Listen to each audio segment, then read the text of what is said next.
Connection established.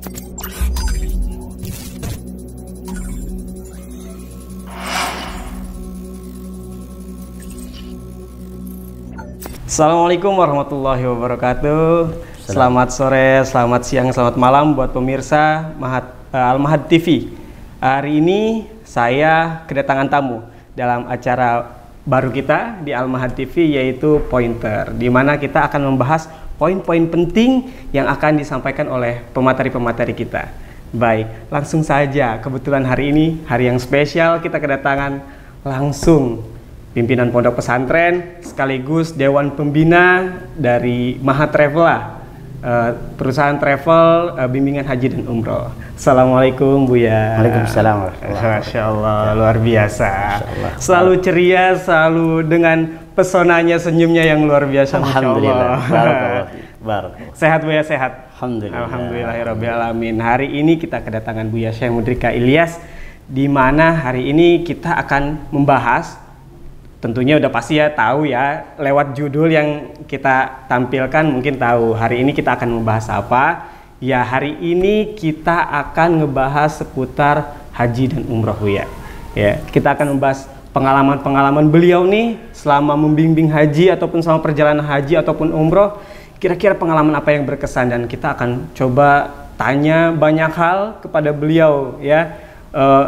Bagaimana sih kita persiapan untuk menjelang umroh ataupun haji. Dan semoga pemirsa semua di rumah semoga diberi kemudahan, rezeki yang melimpah oleh Allah, supaya kita bisa berkunjung ke tanah suci, bisa berkunjung menunaikan ibadah haji dan umroh.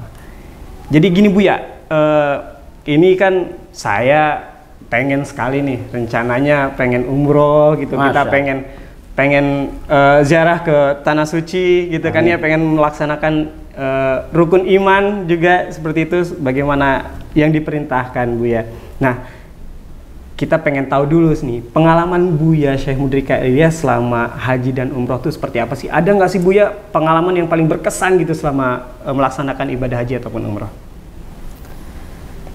Bismillah, walhamdulillah, wassalatu wassalamu ala rasulillah, amma ba'd. Jazakallah khairan Kang Nana dan seluruh kru Al-Mahad TV dalam acara Pointers ini. Saya Syekh Mudrika Ilyas, saya pimpinan pondok pesantren Al-Mahad di Bekasi, juga sekaligus kepala cabang Kabupaten Bekasi untuk PT Garis Lurus Lintas Semesta untuk umroh dan haji khusus. Sekaligus juga saya adalah pimpinan Mahad Travel. Mahad Travel adalah kelompok bimbingan ibadah umroh dan haji, ya, KBUH. Jadi KBUH dengan PIHK dan PPIU itu dua hal yang berbeda, ya. Kalau KBUH ini khusus masalah bimbingan saja, bimbingan ibadah umroh dan haji. Kami bukan PPIU ya kalau di Mahad Travel itu, tapi kalau hak untuk memberangkatkan itu ada di perusahaan yang memiliki izin PPIU untuk umroh dan PIHK untuk haji khusus. Itu sekilas supaya nanti tidak disalah artikan. Adapun dalam kaitan undangan Pointers ini di Al-Mahad TV, kapasitas saya berarti sebagai pimpinan Mahad Travel yang memberikan bimbingan bagi para jamaah haji dan umrah. Terkait dengan pengalaman, saya berpengalaman umroh dan haji mulai tahun 1994. 94 mulai. Jadi berapa tahun yang lalu ya? 30 tahunan yang lalu ya? 28 ya. Tahun. Allah. 28 tahun yang lalu. Masya Allah. Itu selama 4 tahun berturut-turut saya berhaji tiap tahun. Pernah berhaji untuk diri sendiri dulu tentunya ya. Tahun pertama ketika saya menjadi mahasiswa di Madinah. Kemudian tahun berikutnya menghajikan dan juga membimbing. Jamaah yang saya bimbing dalam haji umumnya itu dari luar negeri. dari Singapura. Saya memiliki hubungan yang baik, alhamdulillah, dengan jamaah yang dari Singapura. Juga pernah membimbing jamaah haji dari Persis Bandung, ya, pada tahun-tahun tersebut. Selanjutnya setelah saya kembali ke tanah air, maka kemudian bergabung dengan PT Garis Lurus Lintas Semesta dan saya diangkat sebagai kepala cabang Kabupaten Bekasi dan saya mendirikan Mahatra Vela ini. Hal yang sangat berkesan bagi saya adalah bahwa umat Islam Indonesia ini tidak bisa dikatakan miskin kalau dilihat dari jumlahnya dan begitu semangat mereka untuk berkorban demi bisa melaksanakan umroh dan haji. Betul ya. Betul. Mungkin kalau dilihat dari uangnya nggak banyak, tapi dari semangatnya itu kemudian Allah Subhanahu wa Ta'ala berikan kepada mereka barokah sehingga mereka itu berumroh lagi dan berhaji. Masya Allah, kuotanya paling besar sedunia adalah Indonesia, umat Islam dari Indonesia. Nah, ada poin yang sangat kita prihatinkan. Apa tuh? Dari umat Islam Indonesia, banyaknya praktek umroh dan haji yang menghabiskan biaya yang sebenarnya tidak perlu dan menghabiskan energi yang tidak perlu. Ini semua adalah karena perilaku umroh dan haji yang sering terjadi di luar aturan yang sesungguhnya dalam sunnah Nabi Sallallahu Alaihi Wasallam. Maka dari itu, ini yang mendorong saya harus membangun hubungan dengan PT Garis Lurus Lintas Semesta, karena memang PT Garis Lurus ini memiliki komitmen untuk secara lurus memperjalankan jamaah haji dan umroh ini sesuai dengan aturan sunnah Nabi Sallallahu Alaihi Wasallam. Ya, satu. Dan Mahatra Vela tentu memiliki kegiatan-kegiatan bimbingan secara intensif dan kita memiliki hubungan yang baik dengan Kementerian Agama. Seperti itulah kira-kira yang paling penting dari hal yang saya alami. Masya Allah. Ya, betul. Banyak sekali kasus-kasus, Buya. Sekarang tuh banyak sekali marak karena betul yang Buya sampaikan tadi. Umat Muslim di Indonesia ini tiap tahun tuh untuk berangkat haji dan umroh selalu meningkat. Kuota pun selalu dinaikkan. Dan ini menjadi salah satu peluang yang Masya Allah ini musibah sebenarnya, Bu ya. Banyak sekali perusahaan-perusahaan yang menyelewengkan dan banyak penipuan. Dan insya Allah PT Garis Lurus dan Mahatra Vela ini insya Allah amanah, kita terpercaya, sudah terakreditasi. Banyak juga jamaah-jamaah kita yang Masya Allah mereka malah ketagihan, pengen lagi berangkat lagi dengan Mahatra Vela dan PT Garis Lurus. Nah, kemudian Bu ya, ini kan kita pengen berangkat nih, insya Allah kita pengen berangkat umroh dulu deh gitu. Kita pengen berangkat umroh. Nah, kita tuh gimana sih Bu ya supaya hati tuh kuat, mantap. Kita tuh ngeluarin uang tuh dengan segitu kan banyak ya rate-nya Bu ya gitu, dengan kelas-kelasnya seperti itu. Agar supaya kita tuh ikhlas, ridho gitu mengeluarkan uang, terus supaya kita nggak Bu ya, khawatir kita dianggap pamrih atau seperti itu, ria seperti itu. Gimana tuh Bu ya untuk mengantisipasi itu semua? Ya, hal yang paling penting pertama dalam pelaksanaan ibadah apapun, apalagi umroh dan haji, adalah islahul batin, memperbaiki batin kita dulu, membersihkan kolbu kita, menyucikan motivasi kita, menyucikan niat kita. Kita telisik, kita tengok jendela hati kita, sebenarnya motivasi kita apa sih dalam ibadah umroh dan haji ini. Allah Subhanahu wa Ta'ala menyatakan dalam surah Al-Bayyinah, A'udzu billahi minasy syaithanir rajim, wa ma umiru illa liya'budullaha mukhlishina lahud-din hunafa Tidaklah hamba-hamba itu disuruh melainkan agar mengikhlaskan ibadahnya untuk Allah Subhanahu wa taala saja. Maka yang harus dipersiapkan pertama kali adalah persiapan batin, yaitu berupa niat yang ikhlas. Nah, tapi gini, masalah pamrih tadi, ikhlas itu bukan berarti tanpa pamrih. Maksudnya gimana tuh, Bi? Ya, mungkin apa ya, pemahaman sebagian orang bahwa ikhlas itu berarti tanpa pamrih. Ini perlu diluruskan. Ya.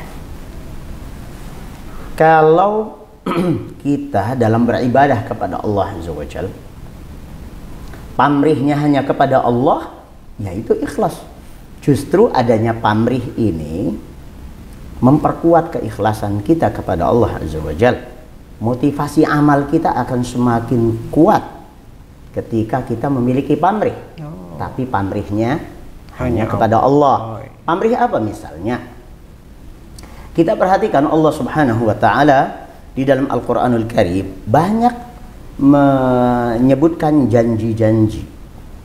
Iming-iming lah bahasa kitanya ya. Diiming-imingi surga, diiming-imingi ini dan sebagainya. Begitu juga Nabi SAW dalam hadis-hadisnya terkait umroh dan haji. Masya Allah, very amazing gitu ya. Sangat ya, membuat kita itu tertarik gitu. Bagaimana tidak? Contohnya, al-umratu ilal umrah kafaratun lima bainahum. Dari satu umrah ke umrah berikutnya menghapuskan dosa. Masya Allah. Gitu. Barang siapa yang berhaji tanpa dicampuri dengan rafas, tanpa dicampuri dengan fusuk, maka sepulang haji itu sama dengan baru keluar dari rahim ibu. Berarti bersih gitu kan? Masya Allah. Ini kan bikin kita pamrih toh.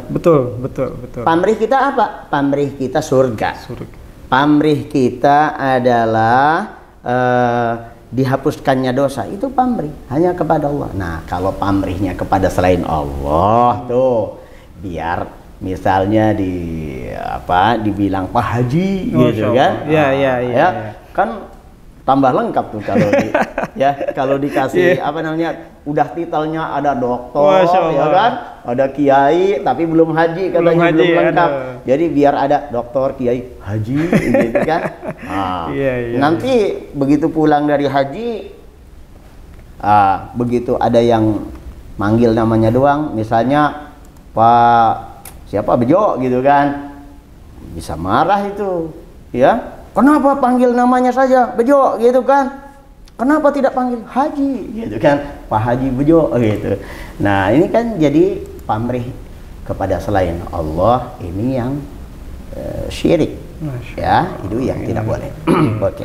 Itu ya masalah pamrih.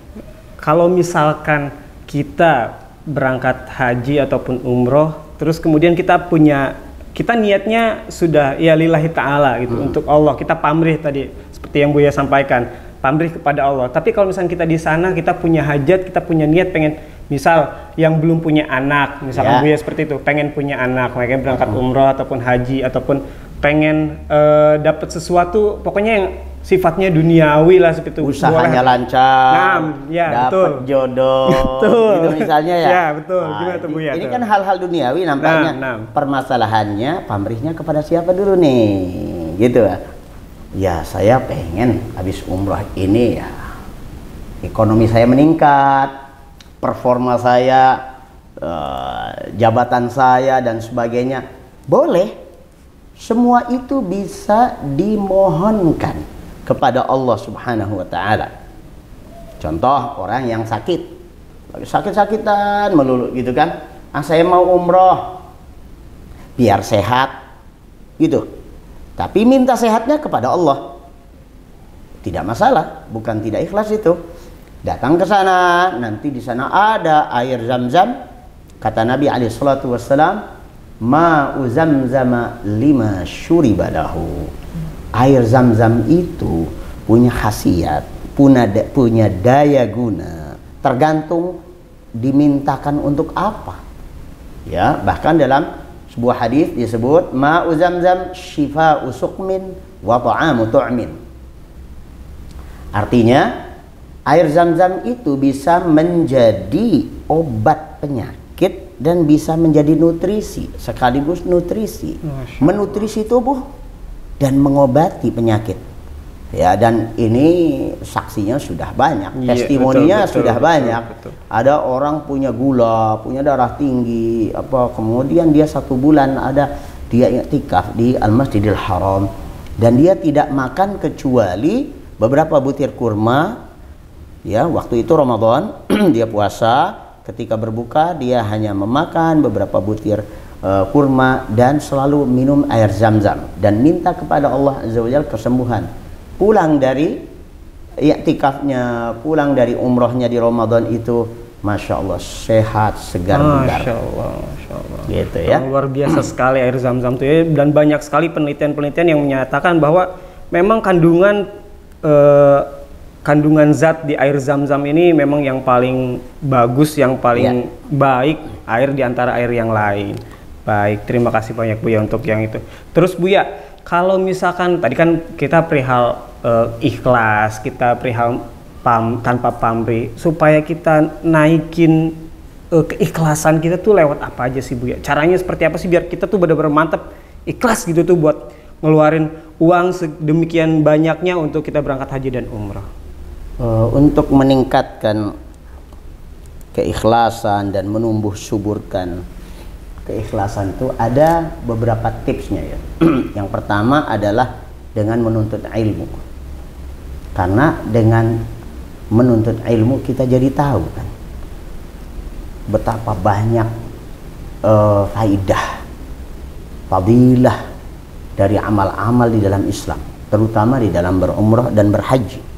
Maka motivasi kita, keikhlasan kita akan semakin tumbuh dan naik volumenya dengan atau seiring dengan bertambahnya ilmu, ya. Kemudian ilmu juga tidak begitu bermanfaat kalau tidak diamalkan. Maka setelah berilmu, amalkan. Kita sudah tahu fadailul umrah wal haji, fadilah umrah dan haji, fadail al-Madinah, fadilah kota Madinah, fadilah tawaf, sa'i dan sebagainya. Apalagi di sana banyak para ulama misalnya. Kita sudah tahu, ya kita amalkan. Kita usahakan bagaimana kita bisa sampai ke sana. Itu amalkan. Karena Allah Subhanahu wa taala menyatakan wattaqullah wa yu'allimukumullah. Bertakwalah kepada Allah artinya amalkan ilmu yang kau punya, maka Allah akan berikan kamu ilmu berikutnya. Ilmu berikutnya itu apa? Berupa keikhlasan, kemudian kekhusyuan, ya khasyatullah, rasa takut kepada Allah itu bertambah besar. Kemudian di ayat lain kata Allah Azza wa Jalla, in tattaqullaha yaj'al lakum furqana. Kalau kalian bertakwa kepada Allah, Allah jadikan di hati kalian itu sebuah kompetensi untuk memilah mana hak dan mana batil. Maka meningkat. Itu ya. Jadi ilmu, amal. Yang ketiga, i'tibar. I'tibar itu apa? Mengambil pelajaran dari pengalaman orang lain, mengambil pelajaran dari sirah nabawiyah. Apalagi kita sudah punya pengalaman dari satu umrah ke umrah berikutnya, itu dijadikan ibrah, dijadikan pelajaran. Konon katanya pengalaman adalah guru yang terbaik. Begitu, ya. Kemudian jangan lupa yang keempat adalah gaul yang soleh. Jangan gaul salah. Kan orang bilang salah bergaul gitu ya. Pergaulan yang salah. Jadi gaulnya yang soleh gitu ya. Ketemunya nih dengan ulama. Di sana jangan yang dicari apa yang jual batu gitu ya. Yang jual tasbih ya. Betul. Yang jual apa? Urusan tasbih, batu, sajadah apa itu. Ya Rabbi, banyak di Indonesia. Datang aja ke Tanah Abang. Banyak, bahkan saya dengar nih orang-orang sana itu kalau mau jualan di sana tuh kan nyari barang yang murah. Nah. Mereka kulakannya itu ke Indonesia, diantaranya di Tanah Abang. Ya, kemudian mereka angkut ke sana. Mereka angkut, kemudian apa? Mereka jual di Jual sana. kembali. Yang beli siapa? Orang Indonesia lagi. Masya Allah, benar.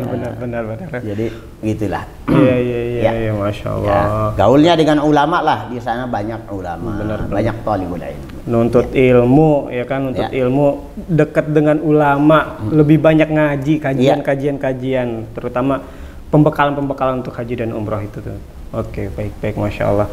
Terus Buya, kalau misalkan yang kita kan udah belajar nih, kita lagi belajar buat ikhlas, kita lagi nuntut ilmu segala macam seperti yang gue sampaikan tadi. Kira-kira yang sering banget ngegrogotin keikhlasan kita tuh apa sih Bu ya, yang nyebabin ikhlas kita tuh malah surut lagi gitu, bikin surut? Iya. Ya memang ikhlas itu kalau kata para ulama al-ikhlasu aziz. Keikhlasan itu langka. Ngomong ikhlas tuh paling gampang. Cuma berapa huruf sih? Ikhlas. Ya, kalau kita dengar ada orang bilang saya ikhlas gitu kan. Saya ikhlas. Oh ya Rabbi, segitu gampangnya kah? Ikhlas itu aziz, ikhlas itu langka. Ya, kalau ilmunya gampang kita cari, ya, mengamalkannya kita berhadapan dengan dua hambatan. Hambatan dan penyakit di dalam keikhlasan itu bersumber dari dua racun atau dua virus keikhlasan. Yang pertama adalah syubhat, yang kedua adalah syahwat. Syubhat itu adalah persepsi-persepsi yang mengaburkan wajah Islam yang sesungguhnya. Pemahaman-pemahaman yang belum jelas kebenarannya. Seperti pemahaman-pemahaman yang berdasarkan hadis-hadis yang belum tentu benar. Hadis palsu apalagi, ya. Nah, itu bisa mengakibatkan pengaburan pemahaman. Pemahaman kita jadi menyeleweng, tidak tepat. Akhirnya apa? Kita punya keyakinan yang salah karena dari belajar dari sesuatu yang sumbernya tidak benar, pemahamannya jadi salah. Kalau pemahamannya salah, maka keyakinannya yang masuk ke dalam hati juga salah. Setelah keyakinannya salah, mengamalkannya pengamalan yang salah. Maka dari itu diperlukan namanya tasfiyah, purifikasi, pemurnian, pembersihan sumber ilmu. Dari mana kita belajar? Kepada siapa kita belajar? Menuntut ilmunya kepada siapa? Jangan asal. Yang penting kelihatan orang Islam. Kemudian titelnya apa nih? Wah, dia profesor, doktor, kiai haji. Gitu kan? Wah, ini kiai. Ini sudah terkenal, dia ini yang biasa tampil di televisi, gitu loh. Padahal masa sekarang bikin televisi hampir semua orang bisa. Ya. Nah, jadi bukan seperti itu. Oke, intinya kita bersihkan hati kita dari virus yang satu ini, namanya syubhat. Dari kata syubhatun.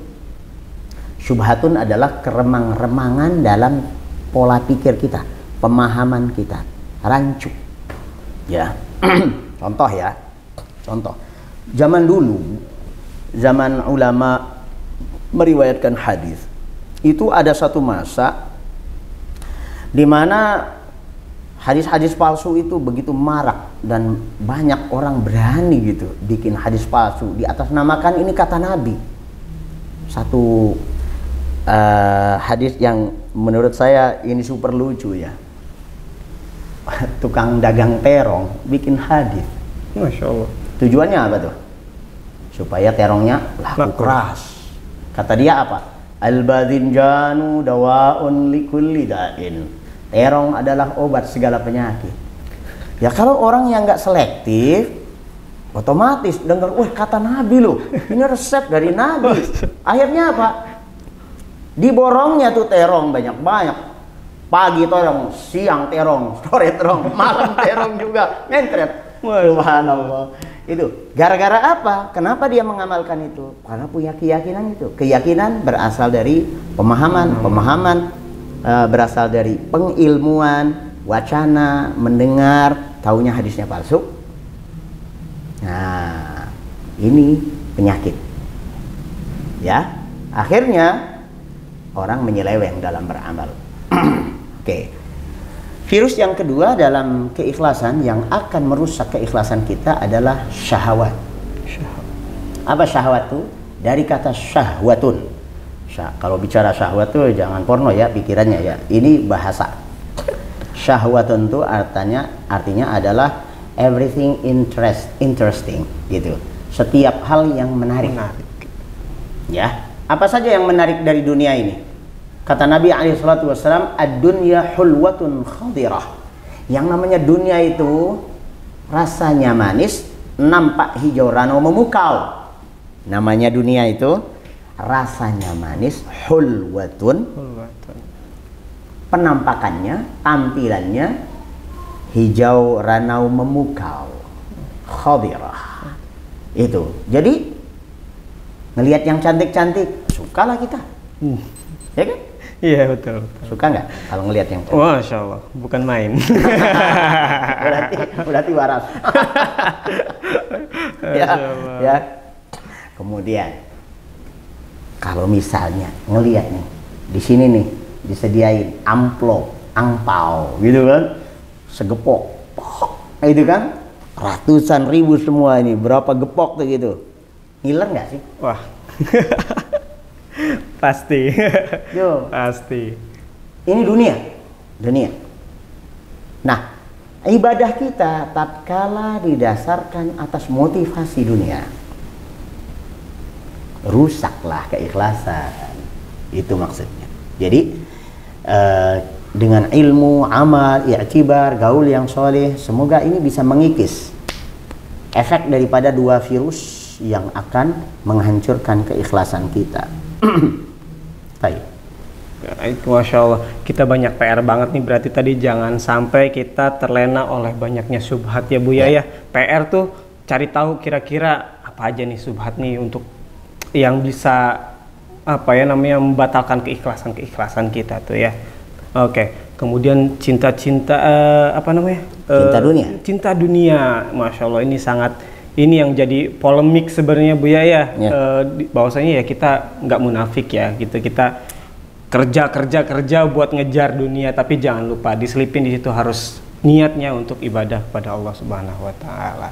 Terus Bu ya, ngomong-ngomong ikhlas, tadi yang ngebatalin ikhlas kita, terus ada yang namanya ridho Bu ya, ridho.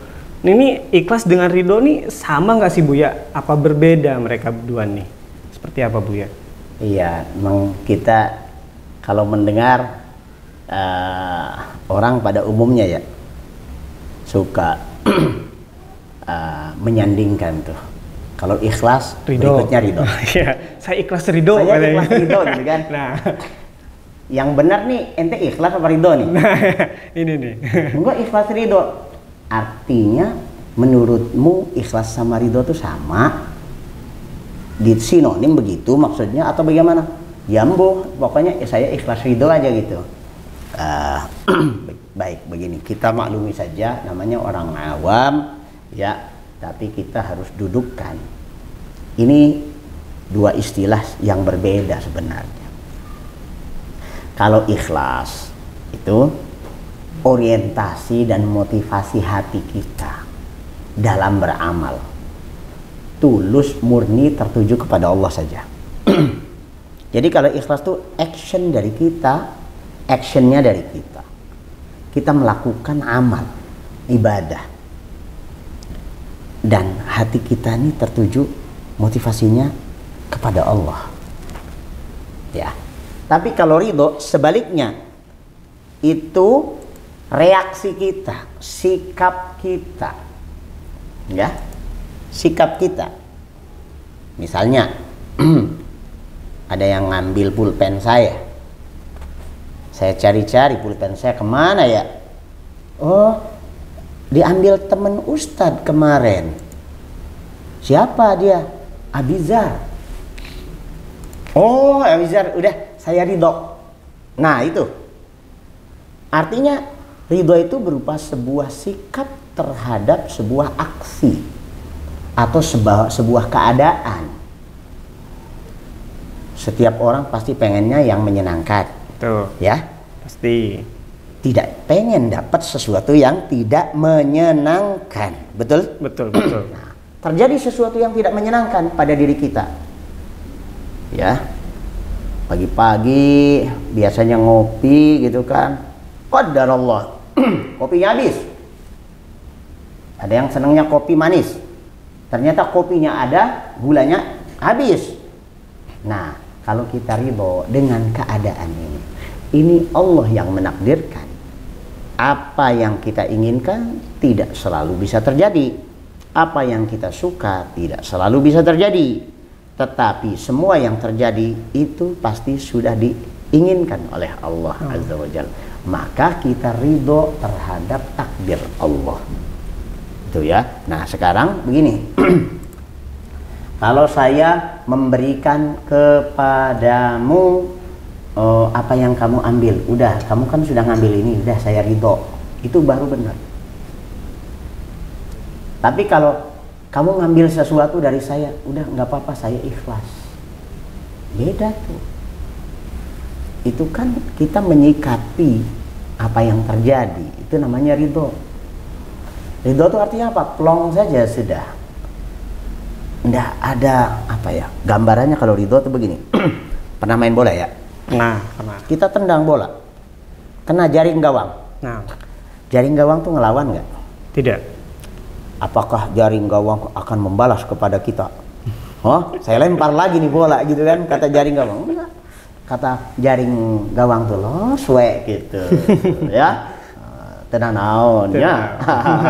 Gitu. Tapi beda kalau sabar. Nah, bedanya antara ridho dengan sabar tuh. Ridho tuh lebih tinggi. Sabar itu kayak tembok nih. Kalau kita lemparkan bola ke tembok, ya, temboknya tuh bergetar. Nah, ada musibah. Dada kita bergetar, mata kita menangis, kita jadi meriang. Tapi kita tidak balas keburukan dengan keburukan. Itu sabar, menahan diri. Tahan. Nah, kalau sabar lebih tinggi dari itu. Ada musibah, los wae tenanaon.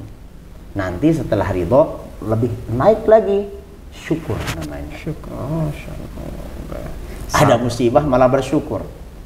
Itu sikap yang ditunjukkan oleh Nabi SAW. Makanya Nabi kalau ditanya dan beliau lagi keadaan tidak nyaman, kaifa haluka ya Rasulullah? Bagaimana kabarmu wahai Rasulullah? Rasulullah dalam keadaan sedang tidak baik-baik saja misalnya, maka beliau jawabnya apa? Alhamdulillah. Ala kulli hal. Apa itu ala kulli hal? Wis pokoke alhamdulillah. Gimana pun keadaannya, alhamdulillah. Masya Allah. Memuji Allah padahal lagi tidak nyaman. Tidak nyaman. Ya. Itu. Berarti antara ikhlas dengan ridho nih, berarti ikhlas ini lebih ketika kita memberikan, ya. Ridho itu ketika kita menerima sesuatu yang tidak kita inginkan, berarti di situ. Memberikan ya? Tapi arahnya kepada Allah. Kepada Allah, betul. Ikhlas itu kepada Allah. Betul. Itu arahnya. Ya, orientasinya kepada Allah. Tapi kalau ridho bisa dalam hablum minan nas, bisa dalam hablum minallah. Kalau dalam hubungan dengan sesama manusia, kita mendapatkan sikap yang tidak mengenakan, tidak apa-apa, saya ridho. Gitu. Apalagi orang tua kepada anak, ini penting sekali. Anak itu kan tergantung ridho orang tua. Ridho Allah tergantung ridho orang tua. Orang tua. Kalau orang tua tidak ridho kepada anak, ini bahaya. Karena mengundang ketidakridhoan Allah.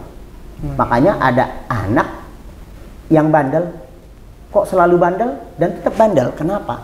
Ketika dia bandel, orang tuanya tidak ridho terhadap anak tuh, akibatnya apa? Allah jadi tidak ridho kepada anak tuh. Masya Allah. Makanya nih betul. Kita yang muda-muda nih, saya muda juga kan ya. Mudah-mudahan. Ya belajar ridho lah. Belajar ridho. Ya, itu sikap dari anak gitu kan. Iya. Bagaimanapun juga dia anak kita, kita ridho. Dia bersikap seperti itu kepada kita. Dan kita mohonkan kepada Allah agar Allah meluruskan sikapnya gitu kan. Nah, kalau dalam hablum minallah, ikhlas itu adalah, nah, kalau ridho kepada Allah, apa artinya? Allah menakdirkan sesuatu yang tidak enak bagi kita. Ada yang istrinya meninggal, ada yang anaknya meninggal, ada yang di PHK dan sebagainya. Ini takdir Allah. Ridho atas putusan Allah, gitu ya. Nah, kalau ikhlas hanya kepada Allah, kalau ridho bisa hablum minan nas dan hablum minallah. Ya, begitu ya. Terus Bu ya, kalau misalnya kita udah ikhlas nih, kita udah beramal, udah segala macam melaksanakan ibadah-ibadah kita dengan semangat, dengan ikhlas, tiba-tiba ikhlas kita tuh hilang. Ada penyebab misalkan yang ngebuat ikhlas kita tuh hilang. Itu ke amal-amal kita yang sudah dikerjakan bagaimana tuh Bu ya? Seseorang yang kehilangan keikhlasan dalam beramal itu bisa saja tidak ikhlas dari awalnya, atau tidak ikhlas di tengah-tengah amal, atau ketika berakhirnya amal. Para ulama membedakannya ya. Jadi kalau dia dari awal berencana amalnya itu sudah tidak ikhlas, kehilangan keikhlasannya kepada Allah, itu hangus tuh amalan tuh. Tapi kalau di tengah-tengah, ada kemungkinan, misalnya di tengah-tengah sholat kita mendengar ada suara calon mertua, lalu muncul di hati kita, ya, riya jadinya kan gitu. Kita bagusin bacaan kita misalnya, tapi kemudian kita segera recovery itu dalam hati, saya kok menjadi tidak ikhlas gini, kok muncul ada suara calon mertua sekarang kok. Ya udah, diperbaharui, memperbaharui keikhlasan namanya, merefresh keikhlasan, yaitu terrecovery. Kalau amalnya sudah selesai, kemudian kita menyesal dan akhirnya kita tidak ikhlas karena Allah, hangus juga. Begitu kata para ulama. Ya.